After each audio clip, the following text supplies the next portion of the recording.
folks, welcome back to My Kitten Reads. I'm Eleanor and this is my September reading wrap up. I do need to apologise, it's been a few weeks since I recorded anything. I do actually have 2 owl crates sitting here waiting for me to unbox, but in September doing Steptember for charity kind of took over my life. It's surprisingly mentally exhausting having to make sure you get to 10,000 steps every day and stressing over it and putting pressure on yourself. So, which I did mostly achieve. I definitely did more than the total amount of steps for the month. I think my final total was like 334,000 steps. I missed one day completely due to a migraine, and there was one day where I got distracted by Extreme E on the Saturday evening and missed the goal by like 11 steps, which is, it's kind of like, it's 11 steps. It's not that, I would have got it if I had actually realized that it was getting close to midnight. But yes, but it was reasonably helpful for my reading because I did actually go to the gym a lot more than often to get like the last few thousand, like 3,000 or 4,000 steps in a day. I would just go to the gym and walk on the treadmill for however long it was going to take me to get there. I still did my runs 3 times a week, but other days it was often just, oh, I still need 5,000 steps. I'm going to go and just walk on the treadmill for an hour. So I did a lot of reading. Although I didn't actually meet my 10 for the month. I only read 9 things for the month, but a lot of it was, there was a lot of reading of like Uncanny magazine and stuff like that, which actually takes quite a while because there's a lot of content within. So, but still, really pleased with what I read in September, which was mostly digital. There was one physical book, but I've forgotten to grab it, so that's fine. So I started the month still in the midst of my Tansy Rayner Roberts binge of all the stuff of hers that I have not read. So I read Have Spirit Will Duchess, which is the 4th book. I think is it the 4th book, or is it might be the 5th book. I think it's the 5th book in the Teacup Magic series. Given that the 4th book has only been publicly released in the last week, I had a copy of Have Spirit Will Duchess through my Patreon subscription. So I think it's being released early next year for the public. But it was fun. It was about Juno, I think it's Juno. Yeah, Juno, who was the one who won the race for the Duke's hand in the 1st book. And so she's now a Duchess. But she was a widow, and there's a lot of secrets about her previous husband, and they come back and they get involved in there's ghosts, and they kind of accidentally get involved in diplomatic issues, and yeah, it's quite an adventure. So that was fun. Then I read Team Queen by Tansy Rayner Roberts, which was sort of a collection. It starts with a few essays, and then there's a few short stories, and then there's actually a couple of poems, but they're all around the theme of queens. It's been a while since, like, I read it right at the start of the month, and I've read a lot of short fiction since then, so a lot of it I don't really remember. I do remember there was 1 or 2 essays about Rayner, the TV show, which I know that Tansy's kind of obsessed with, and I've seen a few episodes. Because I studied it for uni class, which is about Mary Queen of Scots. I think there's an essay about, and possibly a poem about, the Queen of Hearts, and the fact that, well, there's 3 other suites. So what I think the original rhyme might have had, I can't remember the details, but Tansy, I think, maybe wrote a poem which is like giving the other queens of the different suites, maybe, or maybe that already, I'm getting confused. But yeah, so that was really interesting and fun. Then more Tansy, Curse of Bronze, which is a little, I'm not sure if it's a novelette or a novella, but it's like a mystery. And it's apparently the first in a series. I'm not sure if she's written any more in the series yet. But essentially this girl who is a bit of a shut-in and likes to do like linguistic research and translations and stuff like that, is startled out of her peaceful existence as being the only peaceful member of her family, which is a family full of women who go out and do bizarre things and travel and get involved in adventures and stuff. But she's interrupted because she finds out her aunt has died because her aunt's bronze key that lets into her house turns up in her pocket. And so she has to go to the city and go to her aunt's house and figure out what happened, which is actually entwined in a very, like, a 25-year-old mystery or something involving her, I'm not sure if it's her uncle, might be her uncle, and his archaeological rival, and gargoyles and ancient texts that no one can read. So that was fun. And then my final Tansy for the month, which is my fourth Tansy for the month, was Death of Snow, which was a short, I'm not sure what length it was, short or novelette, maybe. I don't think it was a full novella. No. And it was essentially about this Snow White character who turns up at a hotel that she's visited before, but she's died multiple times. She always dies, and then she dies again, but there's something different about this time. And again, it's a bit of a mystery, with a little bit of queer romance just at the end. Just a little tiny weeny bit. Then I picked up Uncanny issue 43 by Lynne and Michael, edited by Lynne and Michael Thomas. This one, but the thing that stood out for me for this one was a poem, and it stood out to me so much, I tweeted about it, and it was called Confessions of a Spaceport AI, and it was by Mary Sun Lee. And it was just really kind of sweet and funny and made me smile. So that was really cool. Then I did a lot of audiobook reading this month because of work stuff that needed me focused, and so history audiobooks. So I finished listening to Gentleman Jack, a bio of Anne Lister, Regency Landowner, Seducer and Secret Diarist by Angela Stadel. So this wasn't my favourite text that I've ever listened to. It took me quite a while, like a couple of months to get through it, because it's incredibly detailed, because Anne Lister's diaries were incredibly detailed.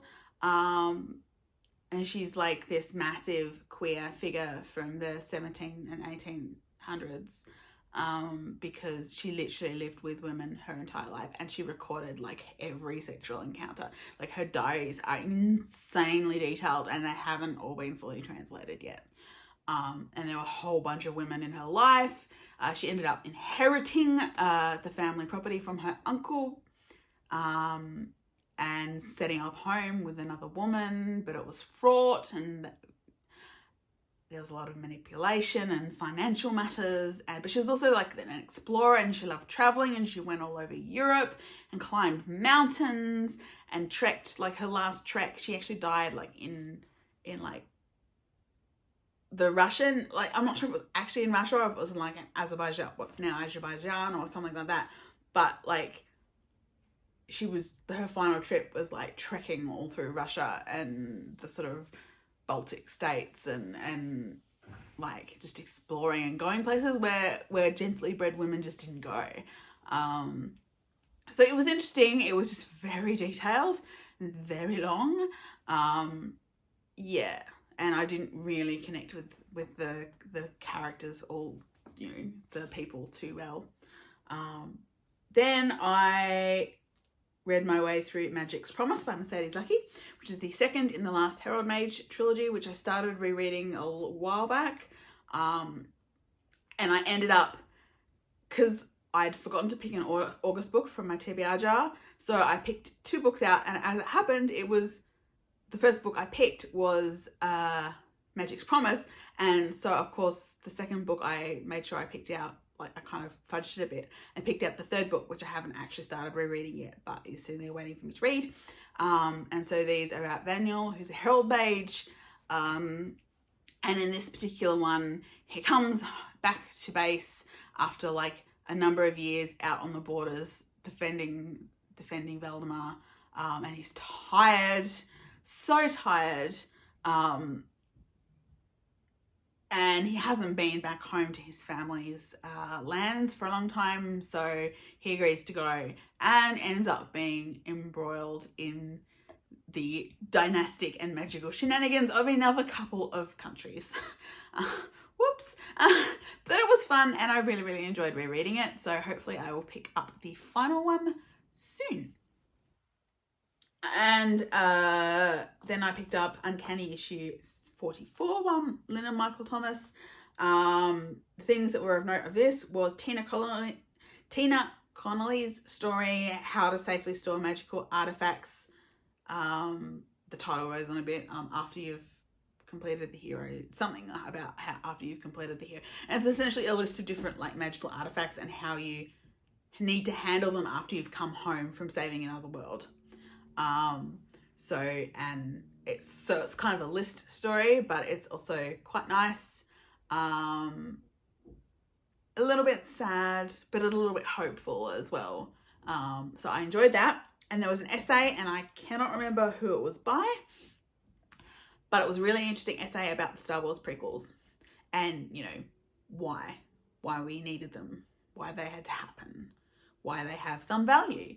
So that was really interesting. I always like discussions of that because I quite like bits of the prequels, but I can also see the flaws, which I couldn't see when I was younger. And there are certain bits I just can't watch anymore. So, but I like them enough for what they are that I always enjoy discussions that are respectful of them instead of just bagging them. So that article was really interesting. And then the last thing that I finished in September was another audiobook, and this one was a lot faster, and it was called Queen Bee's 6 Brilliant and Extraordinary Society Hostesses Between the Wars, a spectacle of celebrity, talent, and burning ambition by Siân Evans.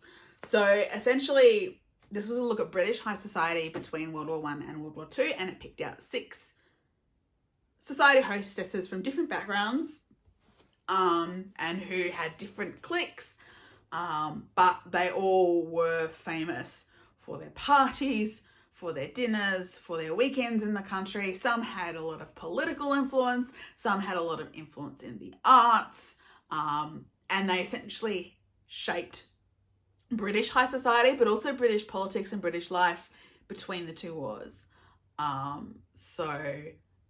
Some of them I'd heard of before, like Nancy Astor, who was actually the first woman to take up her seat in British Parliament, and she was in British Parliament for a long time.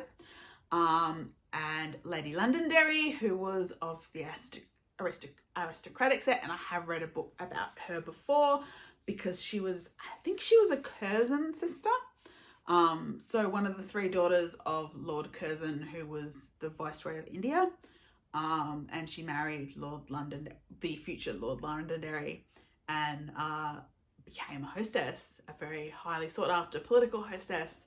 And then there were others, like there was a bunch of some Americans, like Laura Corrigan, who came from a low kind of working class background, married rich in America, but society wouldn't let her fit in. And so she moved to London and started hostessing and just collecting people, interesting people. And so it's like she was made fun of a lot for her gaffes and for the fact that she was literally collecting people. She'd grab on hold of anyone that sounded interesting. But she had like a lot of really interesting people that would come to her dinners and her parties, and so conversation was always interesting. And she was lavish, and she encouraged artists and gave them scope, and so that was really interesting. I found that actually quite interesting.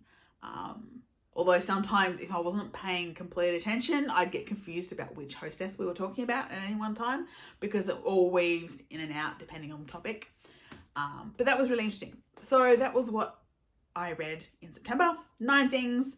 I don't think I read anything by authors of colour, but two of them had very strong queer focus. The Gentleman Jack biography and one of Tansy's stories had that tiny little bit of queer romance, I think, if I'm remembering correctly. But it was an enjoyable bunch of reading and stuff that I could do really easily while I was doing exercise or work. So yeah, so far in October, I don't think I've finished anything yet, but I'm a good chunk of the way through another issue of Uncanny and a good chunk of the way through another audiobook. So I am well on my way. Hopefully I will get back to a more regular upload schedule soon. Like I said, I've got so my August and my September Owl Crates waiting to unbox. But yeah, always willing to discuss books, particularly the ones I've been talking about today. Like, subscribe, leave a comment if you want to chat to me, and I will see you all again really soon. Bye!